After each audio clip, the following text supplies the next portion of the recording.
of you might have heard the word financial freedom and may wonder how to make it happen.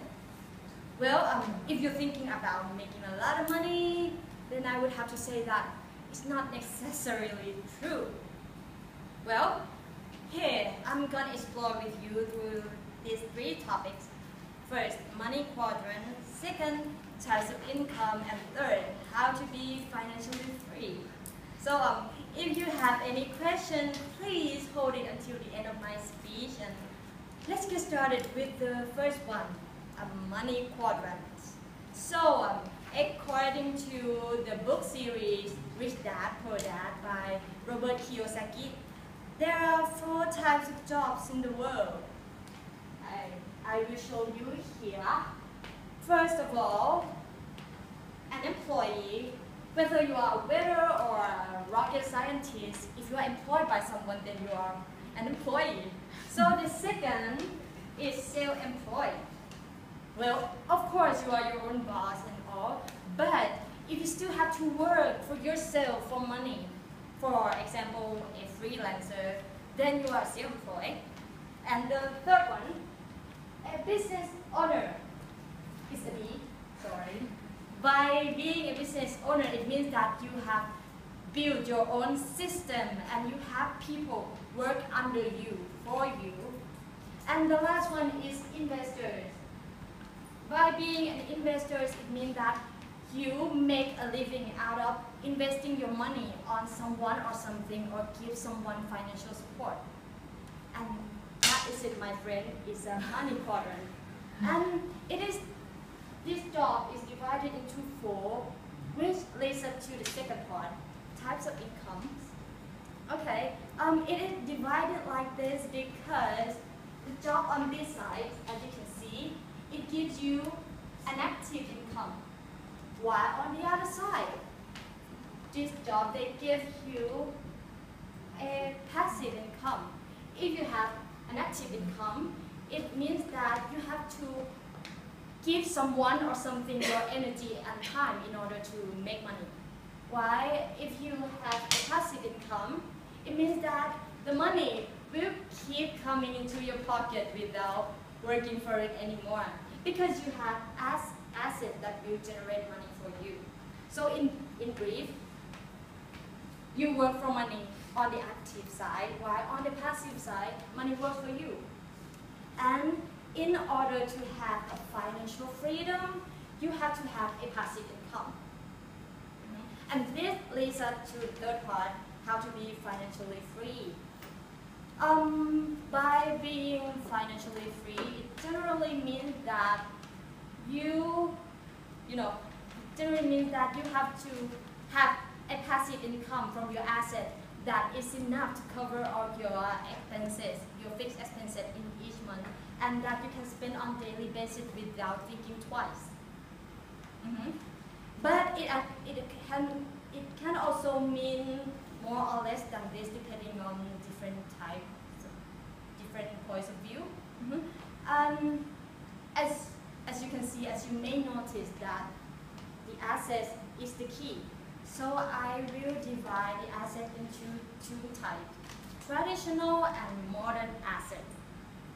Owning traditional assets, it means that you have to invest your money on something to make them generate money for you.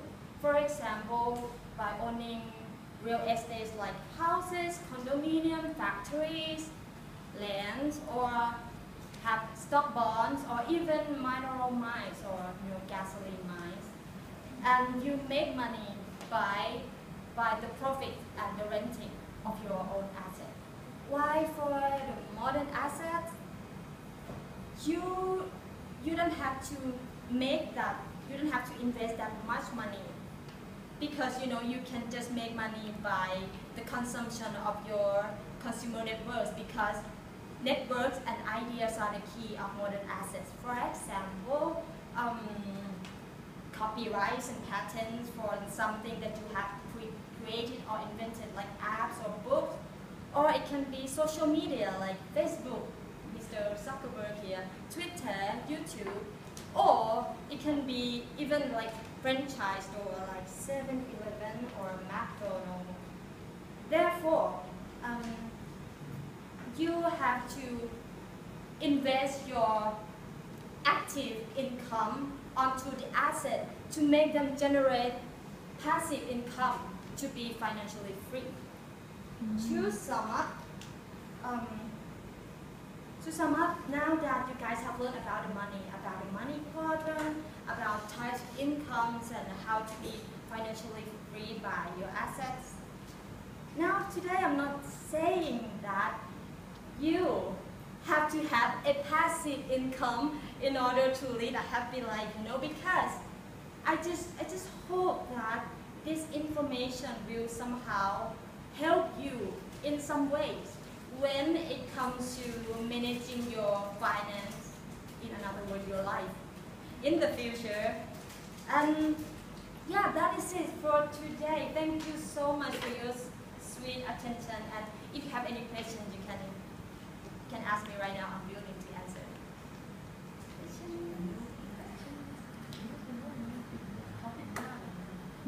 Sorry. Yes, please. Okay.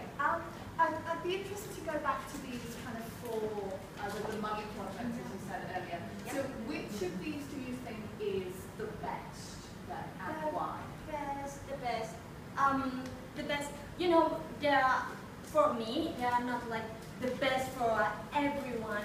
But what I think is good and everyone should be on the side, I think, obviously on the passive side. Whether it is business owner or investors, it depends on your opportunity. If you can build it from the scratch, from your own, if you don't have that much money, and if you're lucky enough to born with a lot of money, you can lucky enough to invest on something and you can make the big money. But you have, in my opinion, this is just my humble opinion. You have to get out of this side as soon as possible. Don't stuck here long. Just try to be on this side as soon as possible. That is my answer. Any questions? Yes, please. Okay. You talked about investment then. I mean, obviously I don't have a lot of money to invest, but if I was going to invest, the small amount of savings that I have, what would be a good avenue for investments? Oh, that is interesting. The good avenue that I have studied is that on the real estate, because you don't have to have that much money. You can just have some money to pay for the first installment, and then you just make, you can lend from the bank, and then you have someone. You can rent that real estate, for example, and a condominium, and you can rent someone, and that someone, someone who rent your condominium can pay that installment, and you get that installment to give it to the bank, and you make the money out of the difference between the rental and the money that you have to pay the bank, and that you don't have to have a lot of money in order to invest that, and you can start from the little, from a condominium, and then you can upgrade your investment. But in every investment you have to be clever about the money, so you have to learn everything before investing on